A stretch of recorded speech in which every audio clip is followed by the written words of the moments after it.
Welcome. Today is going to be a great show because we are going to be dialing down the stress, and we're going to be dialing in some joy. So I'm glad you came today. It is that time of year where holiday stress can kind of overtake our lives, right? Trying to plan things, trying to wind up the semester for a lot of us with kiddos. And so I've invited a guest who I know you will just fall in love with. Shelley Johnson is from Seattle. She is a parent. She has a son with Down syndrome. She's a certified life coach, and she focuses her business on working with families who have children with disabilities, disabled children, and helping them know that there are some ways that we can be proactive and reduce that stress that we sometimes have in our lives, like when sirens are going off. And how to kind of center ourselves and look at some other choices that we have as far as reacting to things. So, Shelley, I am so glad you're here today. Would you like to add anything else about yourself or your business? No, I'm just super happy to be here, Charmaine, and really appreciate the work that you're doing, and happy to be able to contribute a little bit to your audience. Well, great. I'll bring up your slides. And Anne is here from South Carolina. So, hey, Anne, if you're watching the replay, know that you can still make comments and ask questions because I'll be coming back and responding to those. So, Shelley, you can take it away, and we are going to look forward to learning some tips from you. All right. Sounds good. All right. So, first things first, let's kind of arrive in this place, whether you're watching live or watching on the replay. Let's go ahead and just take a couple of deep breaths and just be here and kind of let go of whatever was going on for you before this moment, and know that you can just pick it right back up again when we're done here together. And go ahead and let's take care of ourselves in this. So if you need to grab yourself a drink, find a more comfortable place to sit. I was recently on a webinar where it was actually Julie Costin, where they said, if your pants are too tight and you need to go change your pants, go do it. You've just discovered, wait, these aren't my webinar sitting in a chair pants. Feel free, just turn off your video so we don't have to see you. I guess we can't see you in this platform.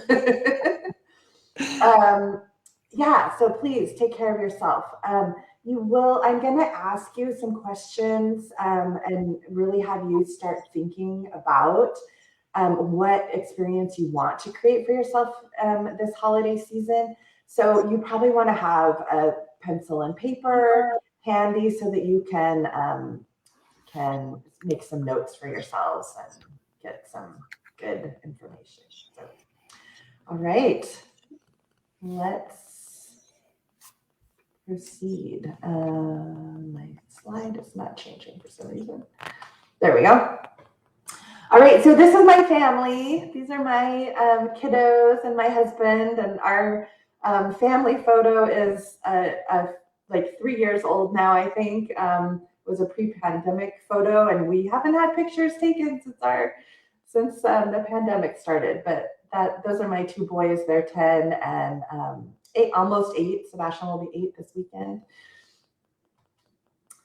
And let's just dive right in. And these are the steps that I'm going to teach you. So, and it's 3 simple steps, but not necessarily easy and straightforward steps. So it might be that that these take some practice for you to really get. So give yourself some grace if you find it,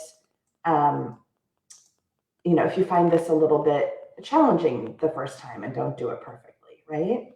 It's like anything is something we need to learn. So the first thing is feeling your now, and I'm going to talk about each of these in more detail, and then finding the sentence, and then thinking deliberately.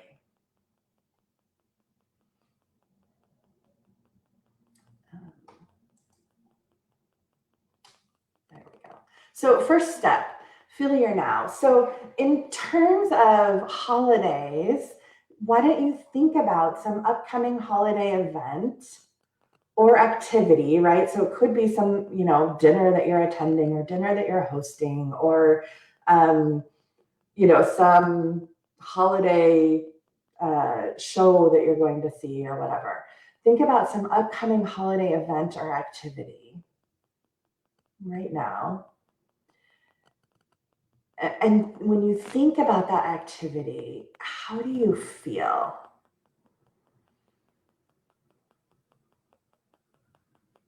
And you can go ahead and type your answers in the comments if you would like.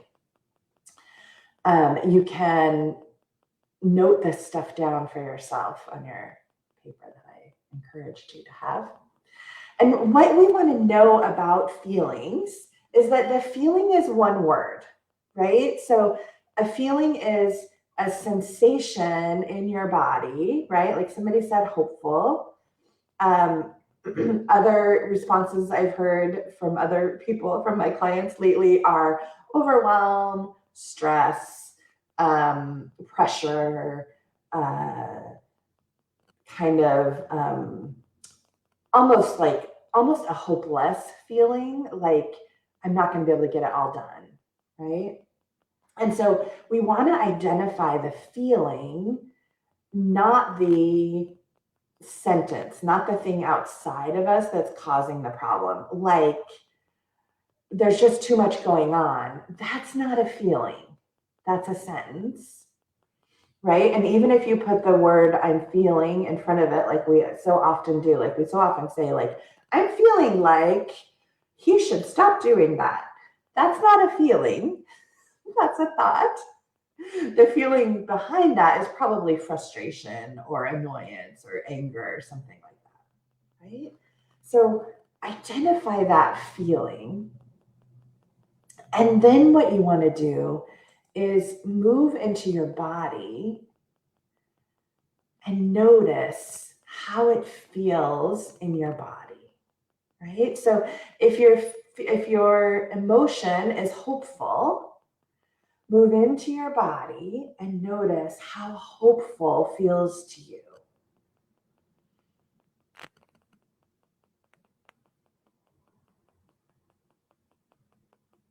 Right? In my case, when I think about the holidays, it is frequently overwhelmed for me. That my brain offers overwhelm a lot. And overwhelm for me feels like kind of butterflies in my stomach, kind of some restlessness, like my fingers and my toes, like they want to move. I feel a little antsy. I often have, like, you can see me, like I'm acting it out right now. Like I have tightness in my shoulders, some in my neck, right? And so you want to just take 30 seconds to a minute and move into your body and notice how that emotion feels. And the reason why these two first steps are important, the A, naming the emotion, and then B, noticing how it feels in your body, is because it moves you into watcher mode. So you're now observing your emotion rather than being in the middle of them, right? And that gives you a little bit more space.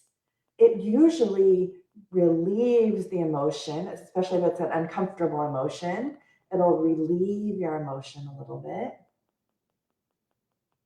And it gives you some perspective, like, oh, okay, this is what's happening for me right now. And then you can kind of move into like, what do I want to do about this? Right? So, a couple notes. If you wanted to skip either of those steps, either naming the emotion or moving into your body to observe it, notice that for yourself and ask yourself why. Like, what was going on that I didn't want to name the emotion or feel it?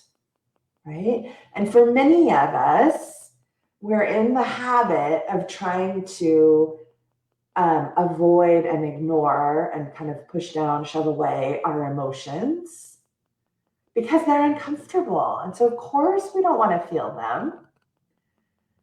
But the way to actually get relief from them is to feel them. So you can start to ask yourself, like, am I willing to just name it, right? And if you have a hard time naming it, because if you're somebody that's been kind of avoiding emotions, you might have a hard time naming them. You can just go to good, it feels good, or it feels bad. You don't have to distinguish, well, wait a minute, now am I annoyed or am I frustrated? Now, is this anger or is it outrage? But you don't have to get that detailed about it if you don't want to or if you can't yet. And with practice, you will get better at recognizing, oh, okay, that's frustration. Okay, this is annoyance.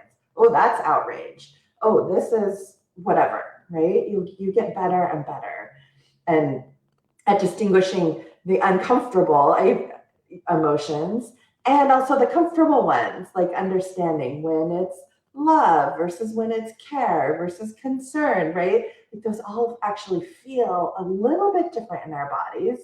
And as you spend more time doing this, you start to recognize those minute differences.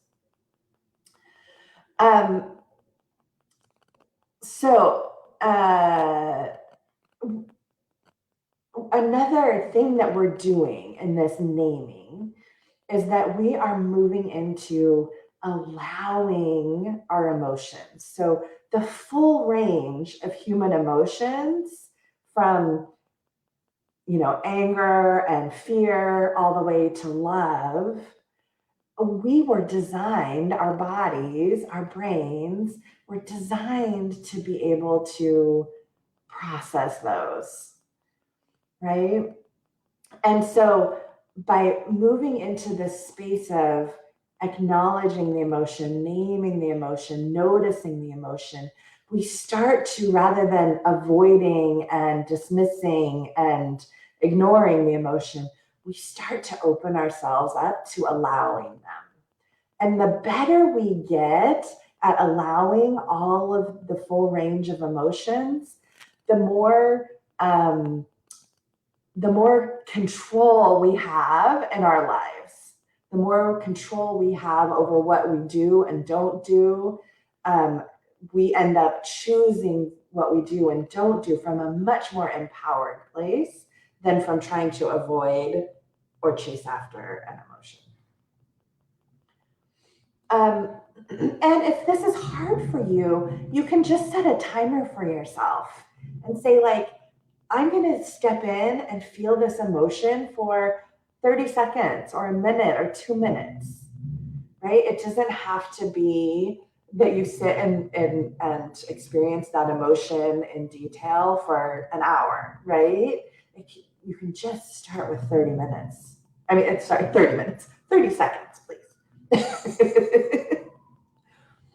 So that's the first step. We're going to feel how it feels now when we think about a particular holiday experience. And hint, right? The same process works for things like an upcoming IEP meeting, for example, that you might be having, or a email that you need to respond to, or whatever, right? Like this same process works in a wide variety of situations. Well, and that's what I think is so nice, Shelley, is like we're kind of stressing the holidays. It's like, what a choice of words. We're emphasizing the holidays right now, but yeah, these techniques, I used to do this on a more regular basis, but like try to get to the meeting early, and spend just a few minutes going through some kinds of exercise where I could Mhm. feel calm. And so I think your 3 steps that you're sharing with us today is like an ideal thing that parents can use before IEP meetings. So thanks for Absolutely. bringing Yeah, that up. absolutely. Right? Or whatever, like a difficult conversation you have to have at work or with your partner or whatever. Like this applies in so many different situations. Yeah. All right. Then step 2 is find the sentence. And the sentence is actually what is causing the emotion, right? So the example I gave earlier was someone thinking, I can't possibly get it all done, and feeling kind of hopeless, right? Feeling kind of like there's no point, right? Like, ugh, I can't even start because I can't possibly get it all done. And so that's identifying the sentence that's creating the feeling is so important. Um, and one way to realize that the sentence is not the thing that's happening outside of you. So, for example, if you have a holiday meal planned and you have some difficult relatives, say, that tend to say things that you don't agree with or kind of make comments that you would prefer not to hear or whatever. The sentence that's causing that emotion, like maybe you're feeling kind of dread about going to that holiday dinner. The dread is not caused by, oh, Uncle so and so is going to make comments about whatever, right? The sentence is not what Uncle Joe says. The sentence is your thought. Oh, Uncle Joe shouldn't say that thing, or Uncle Joe is so, unaccepting or rude or whatever. That's the thought that causes your dread. Uncle Joe and what Uncle Joe says is actually just a circumstance that we actually can't control, unfortunately. We can't control what other people say or do. We can only control our reaction to it, right? And that doesn't mean that we move to, oh, Uncle Joe can just say whatever he wants and I'm just going to laugh along, right? It can be that you choose to set some boundaries around, like, when Uncle Joe says these things, I leave the room. Or when Uncle Joe says these things, I say something in response, I disagree or whatever. So, and you can come up with whatever your own appropriate boundaries are.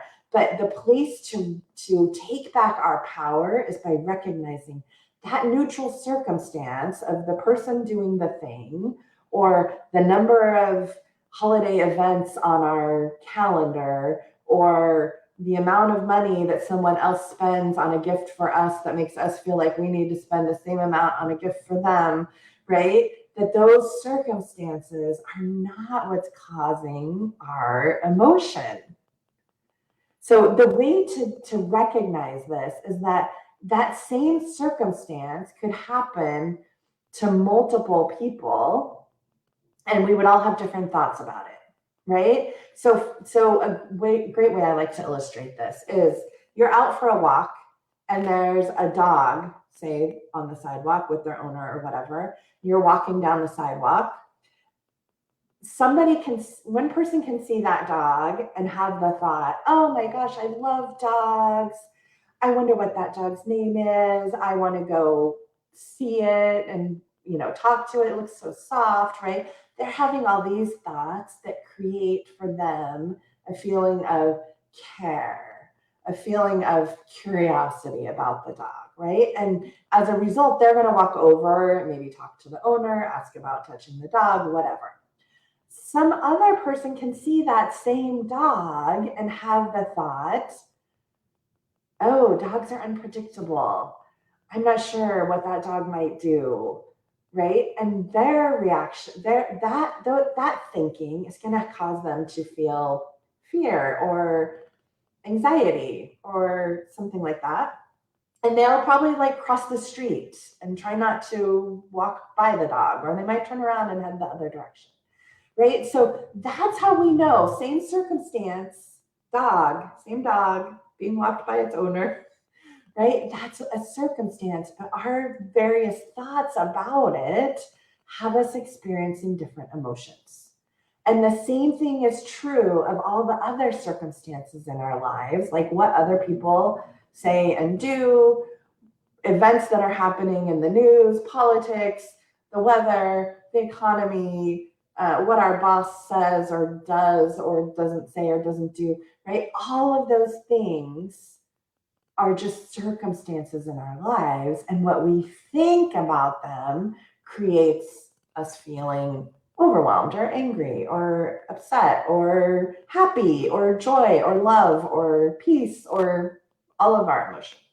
It's all coming from our thoughts that then create the emotion in our brain. Now, that said, there are some situations, right, where our emotions are caused by our nervous system, not by our brain, right? Where we're in, fight, flight, freeze, where we've experienced trauma or whatever. I'm not talking about those kinds of emotions. Please don't try to just manage your thinking around those things. You need other kinds of ways of managing those kinds of emotions. But many, many of our emotions are coming from our thoughts about situations. And I think that's such a great point, Shelley, as far as, so can you say that, because you said it so succinctly, that about the difference between thinking and using our head versus reacting. Mm-hmm. I don't know. Can you say that again? You said it. So many of our emotions come from our thoughts about things that are going on in the world around us, about circumstances, about what other people say and do and don't say and don't do. And we also have emotions that are generated by our nervous system, that are more just a instinctual reaction to something, right? When we're in fight, flight, freeze, or if we've had some past trauma, right? We aren't going to be able to think our way out of those kinds of emotions. So those are not the emotions I'm talking about here today.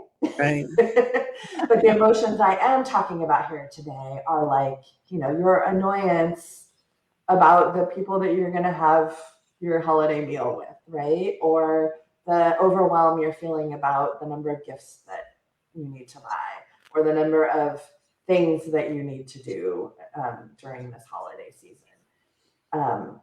Or sometimes the thoughts that you have about going to a particular event, right? Like for many of us, we feel kind of this obligation to attend a certain event because, grandma will be disappointed or dad will be angry or whatever, or just we always do this event every year and therefore we have to do it, right?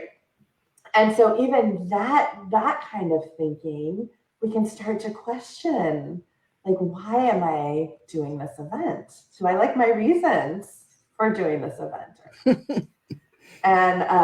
And we might decide, no, I don't. I have some questions on a slide later in the presentation to kind of walk you through that decision-making process around, particular events or activities that we might just be doing because we always have.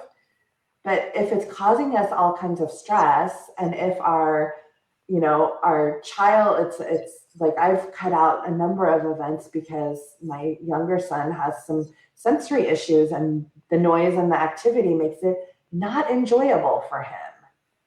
And so we just choose either not to go to those events as a family, or one parent stays home with him and the rest of us go. Or, you know, we try to figure out, you know, we've tried a few this year with like, our headphones enough that he can still enjoy the lights and things, but not have to hear all the sounds. So it just moves you into a little bit of a different mindset about what is possible here for me. What do I want to do and not do, and why? And do I like those reasons why? Yeah. So one thing to know about these sentences, right? These are the thoughts in our brain, is that our brain kind of has a negative thought bias by default, which helped us survive as a human species, right? It was very useful as we were evolving to take note of, oh, so-and-so walked down that path and never came back, right? Or so-and-so ate the berries off of that bush and was very sick, right? So it's very useful for our brain to notice the negative things happening in our environment so that we can avoid them. Now, in our modern society, that negative thought bias isn't so useful because most of us are not in a life and death situation on the day-to-day, right? So we don't need to notice, oh my gosh, the traffic is so terrible, and get all like upset and frustrated and anxious about the traffic, right? It doesn't help us survive in any way, right? Traffic can be really bad, and there's still food on every corner. So this negative thought bias is just something to be aware of, that, oh, our brain tends to view things and point out the negative to us. And we might need to be a little bit aware of that so that we can say, hey, wait a minute. Yeah, that uncle is really annoying at the dinner, and I also get to spend time with these 15 other people that I really enjoy being with. And so that's what I'm going to focus on. And I'm going to come up with a plan and some boundaries for how I handle the annoying members of my family. And I'm also going to create space for me to enjoy the members of my family that I really enjoy.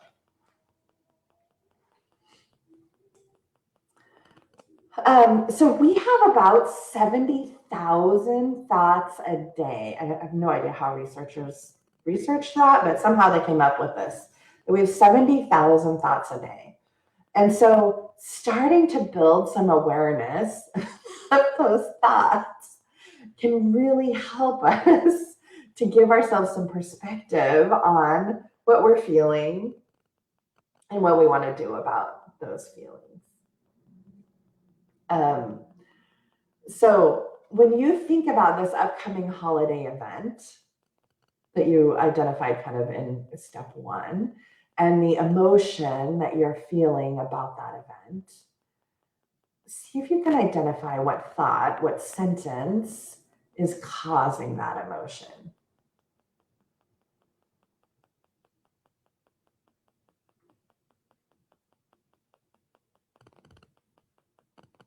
And I'll give you an example. So mine often in the holidays, I often am feeling overwhelmed.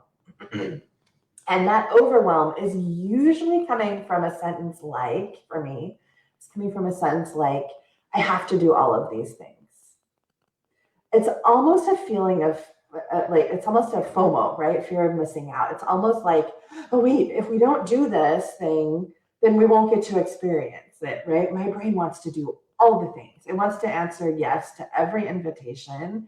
It wants to, experience all the possible holiday events that there are, right? And so if you can just recognize, oh, that's the sentence that's having me feel overwhelmed, is this sentence, this thought I need to do it all. And kind of in parentheses behind that thought is like, or it won't be a worthwhile holiday, holiday experience. I'll have ruined the holiday season if I don't experience all the things, is kind of the default my brain goes to. Right? And so if you can identify your sentence, then the next step 3, we get to do something. Let me bring your slide back up. Sorry. Did you have a question, or you were just? Well, I was just, Lisa had a good example. She said, like me trying to arrange time to go to the Christmas tree farm, cut down the tree, decorate it, seemed so overwhelming this year. Yeah. What do you know, Lisa? Can you recognize what the sentence was that was causing that overwhelm? Was it like, I have to, or like every year we go to the Christmas tree farm and cut the tree and decorate it, and so we have to do it again this year? Or yeah, like that's the question to ask yourself. It's like, is it an I have to? Sometimes in the holidays, there's a lot of us are doing kind of the compare and despair thing, right? Where like, oh, so-and-so we saw on whatever our favorite social media platform, so-and-so went and cut down a tree with their family and posted pictures and it looked so amazing. And so I better do that too. I know. She said, no, it was disappointment to those that expect it. Okay, so that was the sentence, right? Probably was, oh, they'll be disappointed if we don't do this. Right. Yeah. Right. And so just being aware that that's the thinking that's causing that feeling of overwhelm, of like, oh, I have to go and do it. And the truth is, you don't have to go and do it. You might still choose to, right? You might still choose, oh, I'm going to go do it because it's so important to them, right? Like, oh, I'm going to go to, midnight mass with my grandmother because it's so important to her and I want to create that joy for her, even though it might not be my choice of what to do, or it might be your choice, right?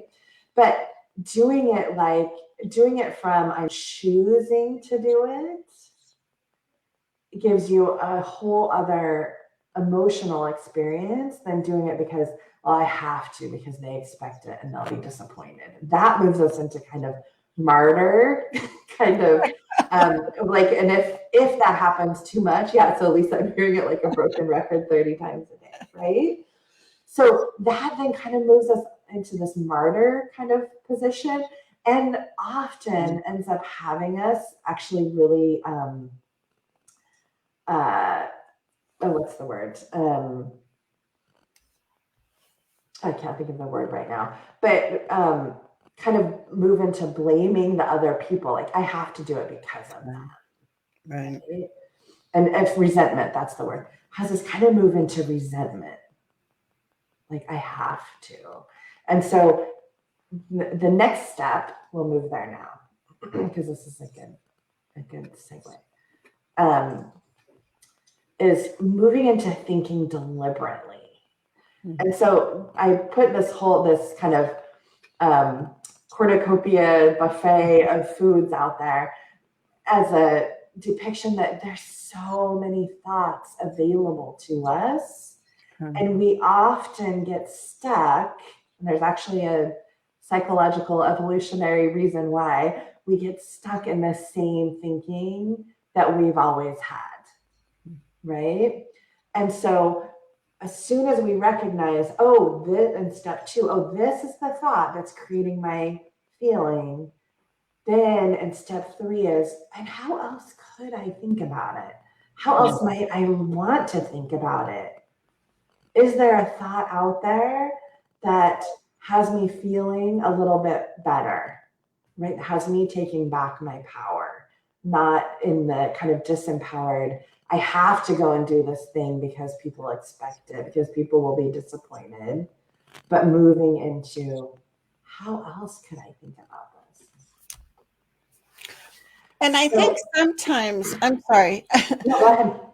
I think sometimes we can't even fathom another way of thinking or reacting, Yeah, right? And it's like, so I love your photo here to depict that we have lots of things we could choose from, yeah, and our immediate reaction doesn't have to be the one that we always go to, right? yeah. Yeah. And sometimes even just doing like just step one and step two, just the identify the emotion and identify the sentence behind it will give us so much more relief because we can see like, oh, I do have a little power here. I do have some control. I can make a choice if I want to. I don't have to, right? Sometimes just even recognizing like, oh, that's the thought that's So, creating that emotion. Okay. Gives you a little bit of space, a little bit of understanding about yourself, a little bit of relief from the emotion, kind of diffuses the emotion. But this choosing to a new thought deliberately also gives you then the next step, right? And often the old thought will still be there. The old default way of thinking will still automatically come up. Our brain likes automaticity. It wants to do it. It helps it conserve energy if it can do things the same way without thinking about it, right? That's why, like when you drive to work or to school or someplace you go often, sometimes you don't even remember the drive because your brain is just in automaticity. It's just like it knows it's done it 500 times and it keeps doing it. And I don't know if you've ever done the thing where like you move, like, or where I live now in Seattle, we have this major bridge that went out about a year ago. And for the longest time, I kept wanting to drive that way to take the bridge. And then I would realize, wait a minute, that bridge isn't there anymore. And I would like be halfway there and before, because my brain is just on automatic pilot, just automaticity. So that's what happens with our thoughts is that we have these old automatic habit thoughts. And now in this step three, we're going to start to think about how else do I want to think about this? How else do I want to think about going and cutting down the Christmas tree? How else do I want to think about the annoying relatives at the holiday meal?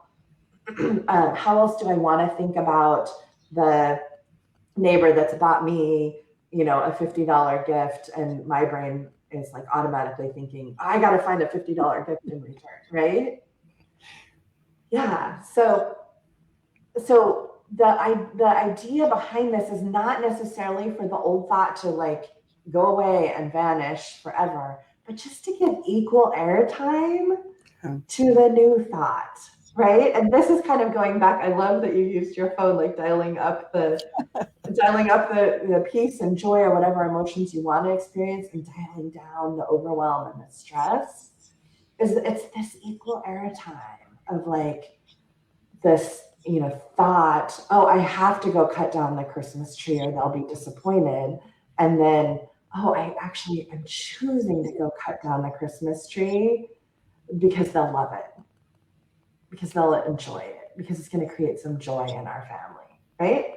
Or another thought, we're not going to do the Christmas tree this year, right? And they're just going to be a little disappointed, and we'll create another experience that's going to be wonderful, right?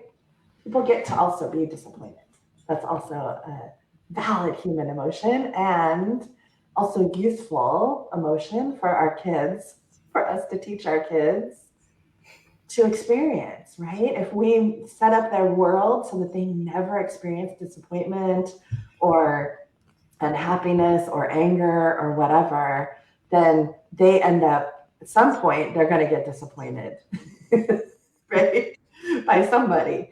And so they won't have to practice in doing that if we're setting everything up so that they're never disappointed, right? So that's another option is being like, yeah, they get to feel some disappointment sometimes. And I get to help them work through that disappointment. So those are just some options of other thoughts. And I'm not telling you what you have to think about it or what you have to do, but just like start to question, how else could I think, right? And it also often, we want to find a thought that we believe. So it's not just any old thought, but it's a thought that we believe. So if we're believing like, I'm doing terrible at this holiday experience, like I'm doing it all wrong, I'm not doing enough, I'm not doing it the way, I don't know, whoever, Martha Stewart is doing it, or the neighbor down the street is doing it, or that mom I follow on Pinterest is doing it, right? Whatever. Like I'm not doing it enough, I'm not doing it right. Moving all the way to the other side of the spectrum of like, I'm doing an amazing, perfect job, and I'm a perfect mom, and we're having a perfect holiday situation, doesn't often won't do it for you because you don't really believe that sunshine and roses perfect thought. And that's why often affirmations don't work, because if you don't believe them, they don't create the emotion in your body. Right? So if I'm used to telling myself, oh, I'm not doing a good job and I'm kind of failing at this mom thing and the holiday thing and whatever, then me going and saying like, I'm just a perfect, amazing mom won't land. It won't create that emotion. There's the old thinking is going to be like, what are you talking about? Like, you're a terrible mom. You didn't do that thing last week and whatever. So sometimes finding a thought that kind of just moves you a little bit away from your default thinking, like, oh, maybe I'm an okay mom. Maybe I am doing it right some of the time. Maybe I am a 50-50 mom. I get it right 50% of the time and I mess it up 50% of the time, which honestly is probably the truth for most of us, right? Which is probably the definition of a perfect mom, is I do it 50-50, right? So I have a friend who's I have a friend who's a coach who had a t-shirt made for herself that says world's okayest mom. And she's like, that's what I'm going for. That's what I'm going for. I'm going for just being a good enough mom. Oh, exactly. And Lissa was saying, as far as having that thought of we have to go to the Christmas tree farm because we always go to the Christmas tree farm. So she said yes, that she ended up compromising. She bought a fake tree so she could save time and still have that experience of decorating the tree with your family and everything. So yeah, that's a great way to turn that around, right? Right. Yeah. And to just like give yourself back the control over your emotions and empower yourself to feel the way you want to feel rather than, oh, I have to do it. Yeah. And Karen is here from Colorado, and she says that she has a world. Okay. That's awesome. That would be a great shirt to have, right? Yeah. I think I'm going to get that. I mean, honestly, like, world's okayest mom, world's okayest spouse, world's okayest employee, world's okayest whatever, right? Like that, the perfectionism puts so much of a burden on ourselves, and it's not something we can even achieve the way most of our brains define perfect.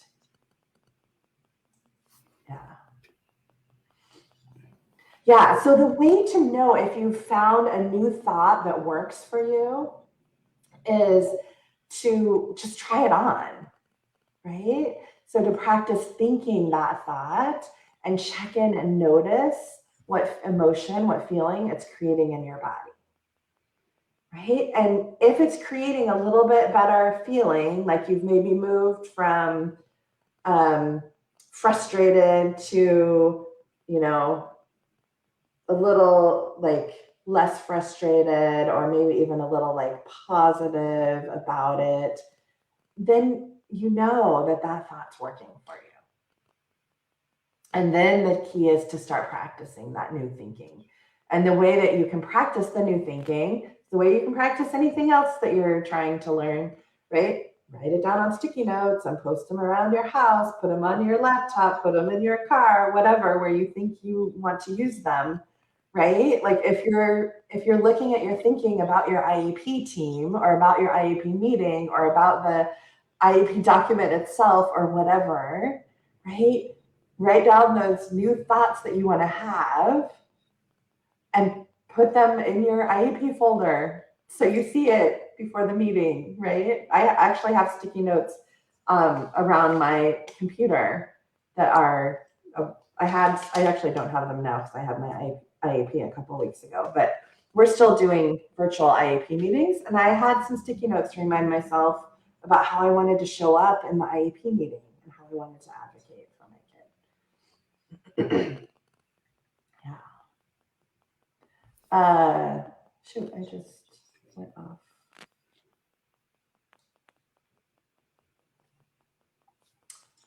I just went too many. I know. I just went too many slides. I know. There we go. So just to kind of review, right? So the three main steps are feel your now, and within that is name the emotion and move into your body and notice how it feels, right? That's going to give you some space and reduce the intensity of that feeling. The second thing is find the sentence. So find the thought that's creating that emotion. So you start to take back your power over that emotion. And then the third one is to think deliberately. So finding that new thought or thoughts, or even just trying on some options. Or one thing I like to do about think deliberately, I forgot to say, is like, how would so-and-so, so somebody else in my life, or even sometimes I choose like a famous person, like how would Oprah think about that? Right? And so that sometimes gives me some ideas of, oh, right, Oprah probably wouldn't think this. Like Oprah would be curious about talking to that uncle and understanding all of where he's coming from, right? So I sometimes borrow thoughts from other people that I know or don't know.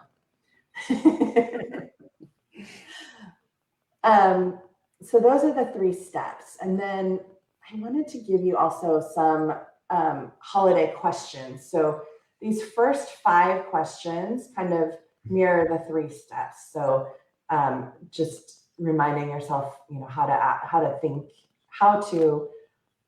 think about thinking about the holidays. This meta thinking. How do I want to feel during the holidays or this event? How am I feeling now? What am I currently thinking that's creating that now feeling? What else could I think?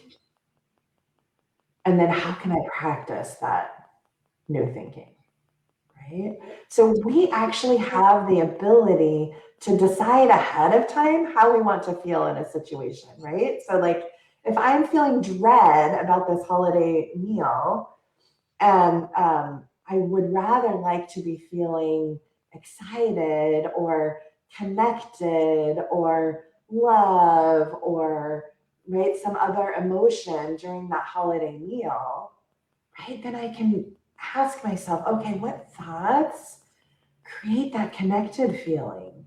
What thoughts create love for me, right? And thinking about how annoying uncle isn't going to have me feeling love and connection, but thinking about how I want to find out how my niece's first semester of college was, or I want to, I haven't seen my family in, like literally, I haven't seen my family in 7 months because of the pandemic, right? And like just knowing that, oh, I get to be in their presence. And that's going to create the love and the, right? And then there's going to also be the uncle there that I find annoying. Sorry, there isn't actually going to be an uncle there that I find annoying. If any of my family watch this. All your uncles are going to be thinking, is she talking about me? Right? Or if it's going to be the right, the food pusher in your family that's constantly like, eat more, eat more, eat more, and you're trying not to eat so much, right? Like that kind of, those things are going to still happen.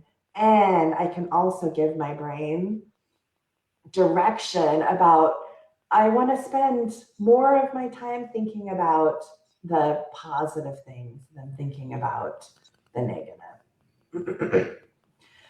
So those are kind of the first 5 questions are about kind of that 3-step process. Then the next couple things are, what's going to be hard about the holidays or a particular event? Right? And so really like getting clear with yourself, like, yeah, it's going to be like, this is going to be hard about it. Or we went to a big, the zoo lights at our zoo here in Seattle. And I know it was going to be hard for my son who has Down syndrome. Like, he doesn't necessarily always like to stay with the group. And especially in a situation like that with lots of people, lots of input, lots of activity, lots of noise. Like, I just didn't set myself up to think like, oh, he's going to be right next to us and well behaved and stay with us and it's going to look like this. I was honest with myself about like, he's probably going to run ahead of the rest of the group. And either my husband or I will take turns doing that, right? And so thinking about that ahead of time then let me say like, okay, what can I do and think and feel to make this easier for myself and for him and for my husband and for the rest of the people with us, right? If I'm constantly trying to corral my son and get him to stay with the group, like, oh my gosh, that makes the whole situation even less enjoyable for everybody. So, yeah, so what will be hard about it and what can I do to make things easier for myself?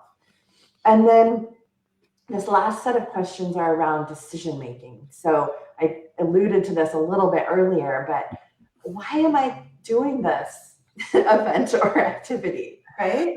Or why would I not do it? So you want to answer both of those questions, right? And probably Lisa did that around the tree cutting down. Like, why am I considering going and cutting a tree down and bringing it home and decorating it and all that? And why would I consider not doing it? And then the key that many of us don't do is asking ourselves, do I like my reasons for doing it or not doing it? Right? Like, do I like my reasons for why I'm going to this family dinner? Or do I like my reasons for not going to the family dinner?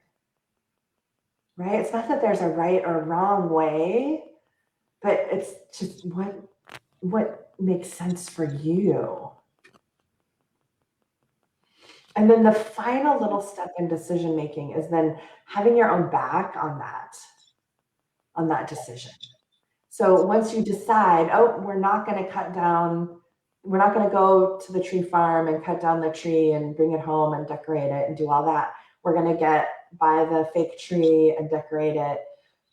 Then having your own back on that decision so that you're not beating yourself up about it afterwards and saying like, oh, I should have done the tree farm thing and it would have been so much better and I ruined our holidays, right? So when we start beating ourselves up like that, we really reduce our ability to trust ourselves in decision making going forward. And that doesn't mean that we don't make a different decision, but we make a different decision from the place of these 3 questions. Why would I do it? Why wouldn't I do it? And do I like my reasons, rather than beating ourselves up about it? Oh, exactly. And Karen brought up a point. She said, love this. We do so many things to satisfy others or because it's what people do. And we're just too busy to do things that don't make sense for our families. Yeah, right? So one thing I had my clients do, and there's still time, I mean, we still have 9 days left till Christmas. If you're someone that celebrates Christmas, there's New Year's coming up, and then, right, there's your next IEP meeting and Valentine's and whatever things you have coming up, right? And so there's still time to write down, like, what do you have planned to do over the next, 9 days or the rest of the year, and do a quick check through, like, do I like my reasons for doing that? Is that something I actually want to do? Is it something that brings more joy and peace to my family or not? Yeah, there's still time to say no to things or yes to things. Yeah, and Lissa says, yes, and what usually is playing in my head beforehand when I actually get into the situation isn't as bad as I had anticipated. Yeah, right? And that's that whole negative thought bias that our brain has of like, it wants to point out all the things that could possibly go wrong. Like, oh, you'll probably get to the meal and there'll be that annoying person that'll have to sit right next to you, and you'll have the other annoying person on the other side, and you'll be stuck, and they'll be right. And then you might even get there and like they're both on their best behavior and not doing the annoying things. Right. But your brain has built up this whole like, I mean, I see this all the time with IEP meetings of like, I just had somebody was talking about like, oh, I need to have a conversation with the teacher, but I'm really afraid to. And like, right, she had built this whole story up in her head about what was going to happen. And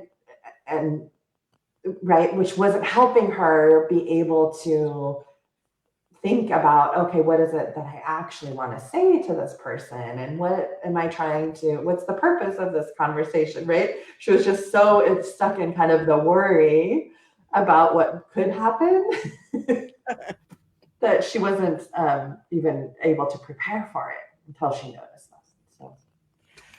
Well, and the thing that I notice about myself, and I've talked to Shelley about this before, is I I know some things that work well for me, and I choose sometimes not to use them. And it's Uh-huh. like, oh, I can just push through. I don't have to start my day with this quiet meditation. I've got too much work. I just got to get started. And, so Yeah. that's like a thing that I have to get over. It's like, actually, my day will be better. I'll be more productive if I do these things that I know really set myself up. Yeah. So I'm like blocking what I, I, I know what I could do. I don't do it though. Right. So the interesting thing, Charmaine, is that like we can put all of that into the same framework, right? Right. So the feeling that you're feeling about doing, say, if we just use meditation as an example, like part of you knows that your days go better if you meditate for 15 minutes or whatever first thing in the morning. But when it comes time to do it, your brain feels apathy, right? You actually feel apathy towards meditating because your brain's like, oh, you don't have time for that. It's not so important. This other stuff, you've got a lot on your schedule and that's more important, right? So the question one, how are you feeling, is apathy. Question two, what's the sentence that's causing the apathy, is like, meditation isn't as important as the rest of my to-do list. Valid thought, right? And then step three, changing that thought, thinking more deliberately, is like, how else could I think about it, right? Which you already know, you gave yourself a thought that actually on my busiest days, the meditation would help me even more, right? And so it's starting to practice that new thought. Actually, meditation is even more helpful when I'm busy, and giving that more airtime than you're giving the thought, it doesn't really matter. I have so much to do. Right? Excellent. I love this. Yeah. I'm going to replay this little clip all the time. Yeah. Right. And so think about some of those new thoughts that you want to have about your meditation practice and jot them down somewhere and practice them. And our brains don't know the difference between, and we're at the end of our time, I think, but our brains don't know the difference between practicing something in real time and rehearsing it. Right. And so you can rehearse those thoughts about your meditation anytime, right? Anytime you want. And then in the moment when it's time to meditate, when your alarm goes off or whatever, those thoughts will be more available to you than they were before. That is great. And I don't, um, I'm going to bring your slides back up because I'm not sure if you have. I do. Okay, So good. I have like just a little contact me. Okay, So if you are struggling with doing this or if you want some help doing it, feel free to reach out to me. You can send me an email or reach me on my website. There's a kind of contact me form on there. Um, I also Charmaine wanted me to mention also that I'm starting a book club after the first of the year. We're doing a book study of Mona de la Hooke's books about behavior. So I know many of you on here were probably on Mona's call a few weeks ago. And so we're going to start in January with a book study of Beyond Behaviors. And my plan with that is to read the book together, have some, reflection and question about it, and then also encourage us to actually apply the ideas in that book. And then her new book comes out in March, and so same thing. We'll do the first book, I think, for the first 3 months, and then we'll do her second book. I haven't seen it yet, so we'll do that maybe for a couple of months or something.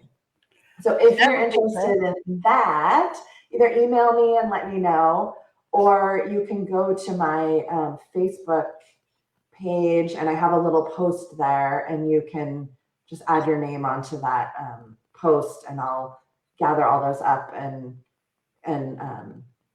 figure out some times and whatever. Let me Great. know. Yeah, I think that'll be wonderful because, yeah, Mona de la Hook has so many wonderful ways Yeah. and is aligned with people like Ross Green that we've had on our show as a guest Mm-hmm. before. And yeah, it makes a huge difference. So I would encourage people, if you're interested in joining a book club, that you go to Shelley's Facebook page and let her know so you can start the new year off with a Yeah. new book club. And I think that'll be great. Yeah. Um, Yeah, and I think we all need support in like actually implementing these things, right. right? Like it's one thing to just read about it and be like, "Oh, that sounds so great." And then it's another thing to be like, "Okay, wait a minute, my kid is having the meltdown now.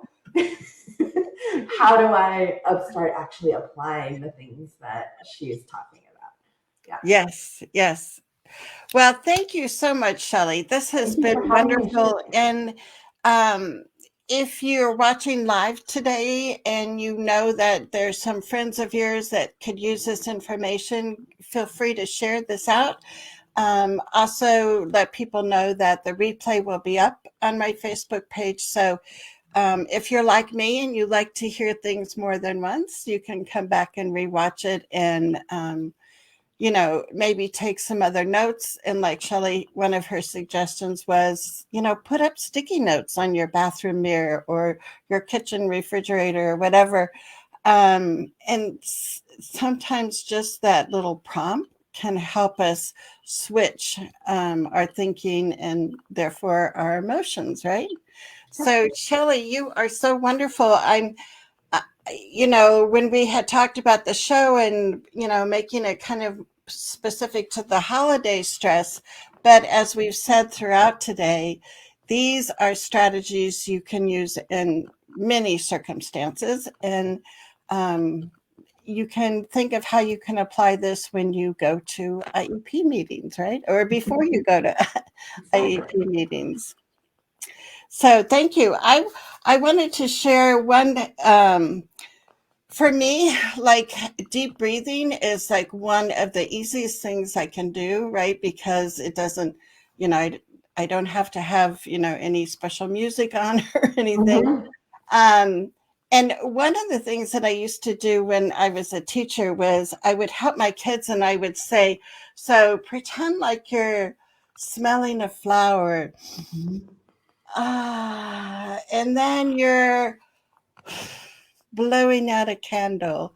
And it was just that visualization for kids. And I mean, I still think of it flower candle, Mhm.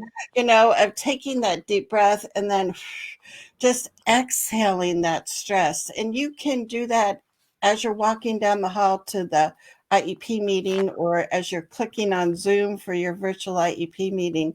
Um, but I encourage you to look at something that's going to work for you, that you can do on a regular basis, and have that become your new habit of dealing with things when they initially seem really stressful, right? Yep. So thank you so much. For the next 2 weeks, I won't be doing any Facebook Lives because I'm going to be practicing some self-care during the holidays. Sure. We will be back in January, though, with our regular Thursday afternoon show. So I encourage you to check out and see what wonderful things we'll be talking about in the new year. And until then, I hope that you will take the time to think about the emotions that you want to be experiencing through these holidays, and have a peaceful time that you can create wonderful memories. So Yeah. until the new year, thank you, everybody. And